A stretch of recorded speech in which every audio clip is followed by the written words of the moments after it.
Sun City book lovers, welcome to Meet the Author.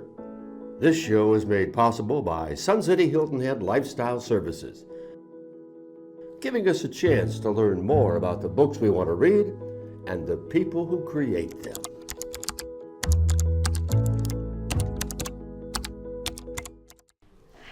Baseball season may be over, but we have a Meet the Author doubleheader for you. Our two featured authors offer diverse reading selections that will keep you captivated.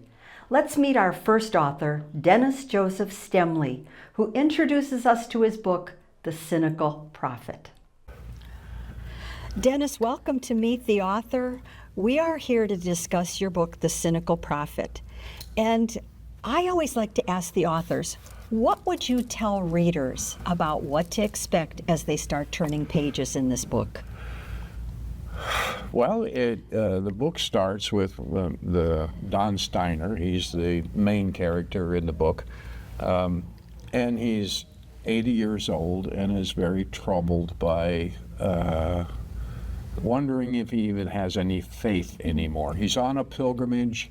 He's supposed to be visiting holy sites, but his native cynicism keeps erupting, and he sees them as just fundraisers. And so he's sitting, in the beginning of the book, he's sitting on a bench outside of Stonehenge. Actually, Stonehenge in the background. And everybody else, it's late in the day, everybody else is gone, and he's by himself, and he's feeling depressed, and he's asking himself questions like, do I really matter? Has my life been worthwhile? Do I have a legacy? All of those things are troubling him, and and some of it was based on an event that happened just that morning when the troop of he's on a pilgrimage. I don't know if I said that, but the troop of believers visited a site that was displaying the relics of Bernadette, okay, from Our Lady of Lourdes, and there weren't many signs explaining it. The signs that were there were, votive candles, 5 pounds each. And, so the cynicism in Don, that's what he focused on. It's a fundraiser. Where's the faith in all of this? Although he couldn't deny the faith of the people that were there and praying. And so he was kind of torn about, do I have any faith anymore? I wish I could be more like them, but I'm not, And so he's sitting there pondering all this, and a strange apparition shows up sitting right next to him on the bench, and she's a little weird. She's looks like a Greek peasant woman, short, wearing black, wrinkled face, yellow teeth, gap tooth, and she reads his mind, or at least he thinks she's reading his mind, and she says, "You do matter, Donnie. You are important. Your life has had meaning." And it's like, hey, who is this person, and how does she know what I've been thinking about? And they have a few interactions, but then she just disappears, and Don is left there thinking, did that really happen, or was that just a figment of my imagination? And so that's kind of the setup, and from there, this crisis of faith that Don goes through gets tested in a lot of ways he never expects. I'll tell you, Don is a dynamo in this book. So many layers, and just how you've explained him, that he's going through this crisis, I think may be relatable to a population, a demographic like Sun City. So, I found that very intriguing. Yeah. But I have to ask, because you cannot read this book, as I read it, and not be totally invested in Don. I want to know more about Don. I want to sit down with him. I want to have dinner with him. I want to hear more from him. Who is he based on? Well, he's kind of my alter ego. The way he looks at things, the way he thinks about things, the way he talks and feels and reacts to the situations that he's in. I just imagine how I would be in those same circumstances. So the story is fictional. It's not autobiographical, but the Don that faces all of the various things that happens in the plot, I just used myself about how would I react. They say authors write what they know, but I always wonder, is that sometimes hard for you to sort of reveal those thoughts? Or is it fun, cathartic? Yeah. Well, it does. If people see some of the more unsavory sides of Don Steiner and say, "Oh, I know that's Dennis Stemmle. That's the way he thinks." Sometimes it can be embarrassing. I have to admit to things that I'd rather people didn't know about. But I try to make the character as real as I can. And that means he's got a lot of negative aspects to his personality, as well as I think a very vivid imagination and a sharp mind, and that's the character that I wanted to. It was nice to see somebody overthink more than I might. I found him kind of a relief for me. But as we look at the plot, this is what I call, as I read it, a thinking person's book. This is a book that as you flip the page, sometimes you're like, I'm going back there. I want to think about this. And wow, that's a cool idea. What would happen if Don's ideas came true? And as his journey progresses through the book, it's pretty exciting for me to have watched that and read that. But I wonder, were there specific themes and challenges that you wanted to make sure the reader walked away with in The Cynical Prophet? Yeah, didn't start out to write a book about religion, and to some degree that's not really about religion, but it is about faith and what is it that I really believe. Don is basically a seeker of truth, and some of that truth has to do with things that fall in the category of religion. And he knows that throughout most of history, because so many of the Christians especially were uneducated up until the last century, and so they needed pat answers to questions that were important to them. Don is one of these people that can't stand pat answers. He wants more depth. And what happened in the last century is so many of the developed countries educated their population, taught them how to ask questions, emphasized the importance of seeking truth, and as a result of that, many people just walked away from their faith because they didn't like the pat answers. They wanted more depth to their faith, so Don is like even the people who walked away. He never walked away, but he never really understood, why do I keep going to church? And while he believed in his own spirituality, and he believed in a faith that was acting, it was faith of doing, not a faith of here's the list of things that I believe. That's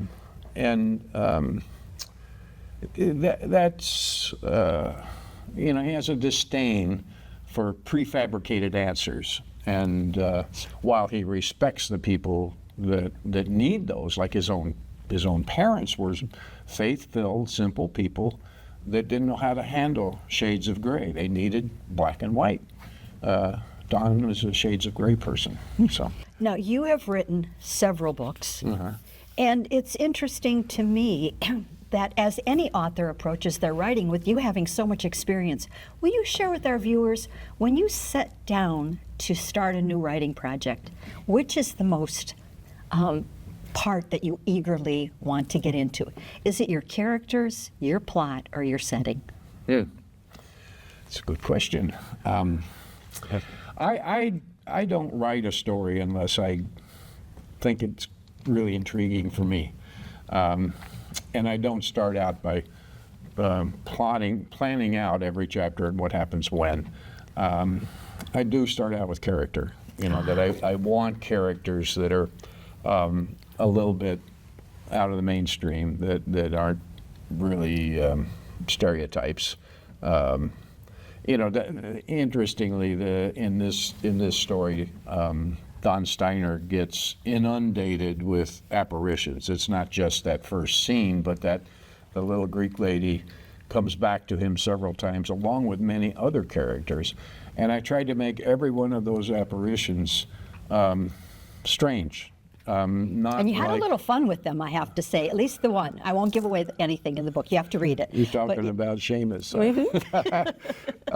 Yeah, I did have fun. You with did have Seamus. fun with that one, and it made me laugh Yeah. because it took me out of the box. You know, you think your thinking's inside the box. You took me right out.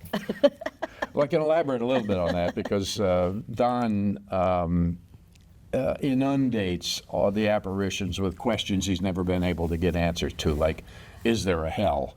And he can't imagine. He can't imagine that.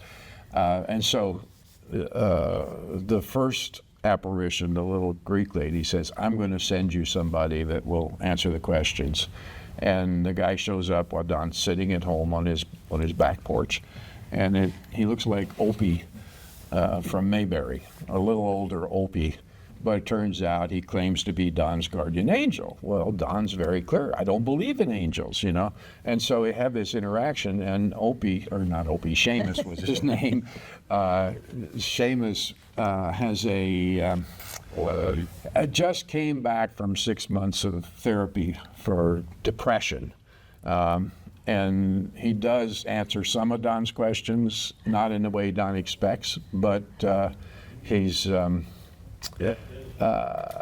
having fun. And Opie borrows his cigarettes, drinks his martinis, and gets a little looped while he's in the process of answering the question. So, not your typical. Not your typical at all. Apparition. You did a great job. You brought us Don Steiner. You brought us a lot of things to think about. Thank you for coming to meet the author. My pleasure. Thank you for having me. Our second author is retired Major General John Hussey. In his book, Inside the Wire, he relates the challenges our military faces with detention operations. Let's meet the author. John, we always like to start with having our authors give a description of the book that you've brought. So in this case, we've got Inside the Wire. So what should a prospective reader know about your book? So it's really an inside look at the most difficult job of doing detention operations. A lot of people in this country refer to it as POW, prisoner of war. The doctrine's kind of changed. We call it the EPW, enemy prisoners of war. And I think America really came to understand, probably during the Vietnam War, about POWs, but particularly in the Iraq War when we had the fiasco at Abu Ghraib, the mistreatment of fellow humans, the detainees, and because Guantanamo Bay has been in the news for an extremely long time. So I speak about, how difficult it can be, because it's funny, I went to one conference and I meet this major general, and I was a major general. He said, "Oh, thank God my MPs are here. We've got this problem taken care of." And I said, "No." I said, "I'm going to need your engineers, your lawyers, your doctor, your logisticians, your environmentalists, your aviation assets." And he looked at me. I said, "No, this is a big job. This sometimes can become a city within a city. And it's just not about MPs. It's all the logistics that go into this." And then you have basically international organizations, International Committee of the Red Cross, non-governmental organizations, religious organizations, political organizations. For example, when we were in Afghanistan, a Russian delegation came over to meet one of their prisoners. It becomes extremely political. And I'll just end with this. Most people don't realize that the Korean War probably could have ended after about 18 months, but it dragged on another 18 months because of the POW issue and the fact that the Chinese and North Koreans didn't want to go back, and their government said, "No, we're taking them back." So the war extended just on that facet alone, prisoner of wars. Now, you'll have a variety of readers that are going to approach this book, and they should. You give us this beautiful inside look. You recount your career commanding others in the detention operations. But for an ordinary citizen like me, what is the challenge to being, as you call it, inside the wire? So I think it gives the ordinary citizen, right, just an appreciation, because they turn on the news and they get a tidbit and they go, this doesn't seem that complicated.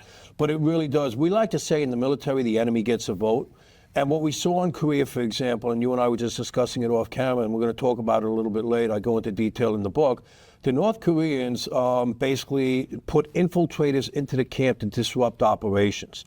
Often when we had nation state versus nation state, I mean Germany versus the U.S. with hundreds of thousands of prisoners, when Britain and Germany and France fought back in the 19th century, it was honor. There was an honor to it. Now these fights continue in the camp. So even in the insurgency in Iraq, while there was an insurgency going outside the wire, we were fighting an insurgency inside the wire. And when General Petraeus was able to basically bring calm with the surge and what was known as the Sons of Iraq in about 2008, then inside the camp got the message, hey, we're on the American side, so simmer down in the camp. So they're getting the feel from outside. And I go into a pretty detailed account of when we got attacked at Abu Ghraib and it was set up. And again, insurgents are passing messages on, they're vulnerable here, this is the time to attack. So the fight continues inside the wire. And I was contacted, by a senior general that really, we met on that the day after the battle, and he gets it. He understands that, hey, we can't just capture these guys, put them in a warehouse and think the war's over.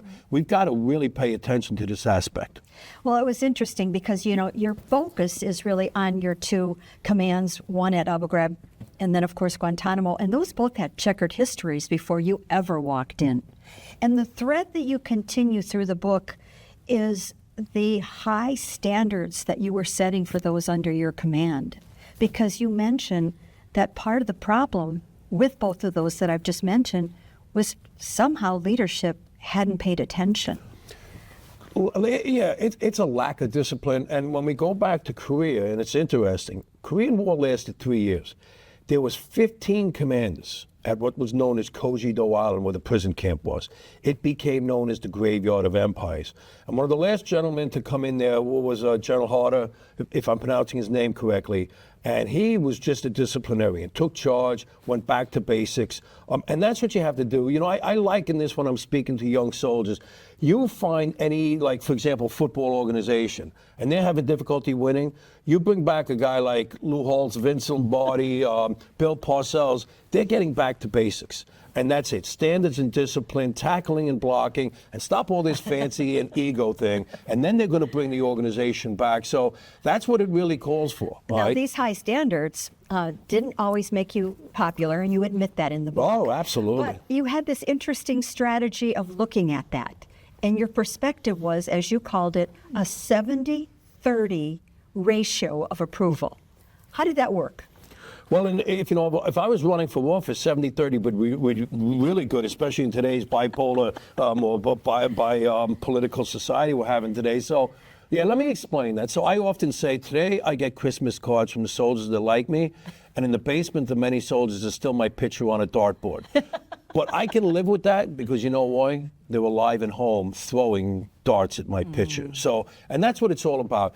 It's bigger than the individual soldier. It's about, especially Abu Ghraib, right? We lost our national image, our prestige, our integrity, and we had to bring that to a way back. And I tell police people, like, if you were a police captain and you went into any precinct, in New York City, because that's where I'm from, and they were known for corruption, drug, the new commander coming in, this is going to be a difficult place to work. But let me go back to your 70-30, right? Because I've had experience now, I don't know how many years as an officer, 30 years, and then I was a chief clerk in my civilian job. I was a boss, right? And so we had what was known as boss haters. So I tell people, if I went right now to the Tampa Bay Zoo or the San Diego Bus Company and I introduced myself, 15% of that crowd that I introduced myself already hates me.